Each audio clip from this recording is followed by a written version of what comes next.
আসসালামু আলাইকুম। আমি নজরুল ইবনে মোহাম্মদ, স্বাস্থ্য সহকারী, বাংলাদেশ, ঢাকা, ময়মনসিংহ, নেত্রকোনা জেলার অন্তর্গত এটি কলমাকান্দা থানায় অবস্থিত। তো কলমাকান্দা থানার লেঙ্গুয়া হাসটি ইউনিয়নে বাংলা। আজকে আমি চলে এসেছি।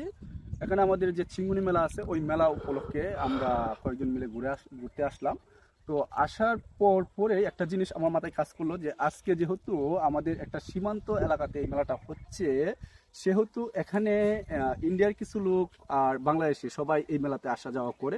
সুতরাং যে বিষয়টা এখানে আমি মনে করে এসেছি, একদম বর্ডার ব্রিজ এরিয়াতে চলে আসলাম, ওই যে কাঁটাতারের বেড়া একদম। আর আমরা অলরেডি অবস্থান করছি ইন্ডিয়াতেই।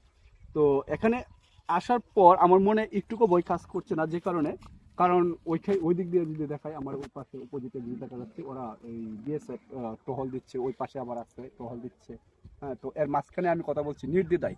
কারণটা হচ্ছে ওরা ভাববে যে সে আসলে কি বাংলাদেশি না ইন্ডিয়ান। হ্যাঁ, এরকম দুইটা জাতি আজকে যেহেতু মিক্সড, সুতরাং সে হিসাবে আমি ঘুরতে পারি। এই যে দেখেন একদম বর্ডার বেস যে বড় বড় পাহাড়গুলো রয়েছে, সেই পাহাড়গুলো মূলত কি কারণে কিভাবে যে এটা হলো সীমান্ত বাঘটা আমি আমার মাথায় ঢুকে না।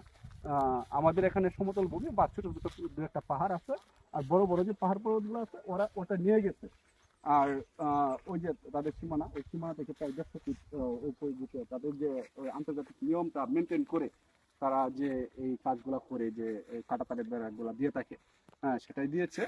তো মোটামুটি ওদের পাহারার যে একটা সিস্টেম বা নিয়ম, সেটা অভূতপূর্ব। আহ, বাঙালিকে বিশ্বাস করে না বললেই চলে।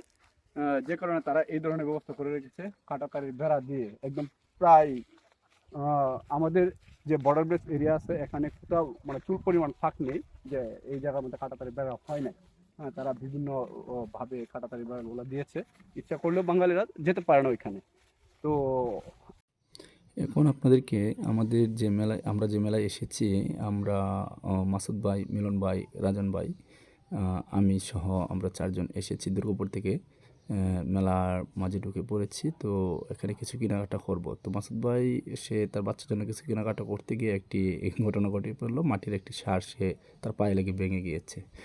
তো ভেঙে যাওয়ার পর সে দোকানদারকে দেখাচ্ছে যে ভাই এটা আমার পায়ে লেগে ভেঙে গিয়েছে, তো এটার দামটা আপনি নিয়ে নেবেন, এরকমই বলছে। এবং সে পর্যবেক্ষণ করতেছে যে এটাকে জোড়া লাগানো যায় কি না, যে একটা সুন্দর একটা সার সে লেগে ভেঙে গিয়ে তার পায়ে লেগে ভেঙে গেলো। দোকানদার বলতেছে যে ভাই না, এটা তো আমার হাত থেকে পড়ে ভেঙে যেত, যেহেতু মাটির জিনিস কোনো সমস্যা নেই। কিন্তু রাজন ভাই সেটাতে রাজি নয়। সে বলতেছে যে না, আপনার এটা আমি ভেঙেছি, যেটা সেটা আপনি যত বিক্রি করেন টাকাটা আমি দিয়ে দেবো। সেই সাথে তার বাচ্চার জন্য আবার হাত থেকে পড়ে গেল এবং পরে দেখলো যে নিচে জিনিসগুলো ভাঙতেছে কিনা, যে কারণে সে এটা আবার সযত্নে হাত থেকে পড়ে 3-4 টুকরা হয়ে গেছে। এখন হয়তো বা সে রেখে দিবে, হ্যাঁ রেখে দিয়েছে। তো রেখে দিয়ে একটু সে সরে দাঁড়াচ্ছে। হ্যাঁ, এই মুহূর্তে তার বাচ্চার জন্য একটি ঝুনঝুনি এবং একটি টমটম গাড়ি কিনছে। এখন সেই টমটম গাড়িটি দেখতেছে যে এটা কীরকম শব্দ করে বা সেই সাথে আমাদের মিলন ভাই সে একটু আবেগে আমাদের সাথে কথা বলতেছে যে তোমরা আমাকে রেখে চলে এসেছো মেলাতে, ওই দিক দিয়া আমাদেরকে পাঠিয়ে দিয়েছো, এই ধরনের কথা বলতেছেন। আমি বললাম যে না ভাই, ওই দিক দিয়ে আবার আমার মাসুদ ভাই ঝুনঝুনি বাজাতে ব্যস্ত। আমাদের দোকানদার ছিল খুব হাস্য উজ্জ্বল। উনি আমাদের সাথে খুব সুন্দর একটি ব্যবহার করলো। সেই পাশাপাশি আমি মেলার যে অবস্থানটা সেটা দেখে এনেছি। মোটামুটি এই দিক দিয়ে মাটির যে জিনিসপত্রগুলো আছে সেগুলাই বিক্রি হচ্ছে এখন। সবাই ভালো থাকবেন, সুস্থ থাকবেন, সবার সুস্বাস্থ্য এবং দীর্ঘ কামনা করে এখানে শেষ করছি। আল্লাহ হাফেজ।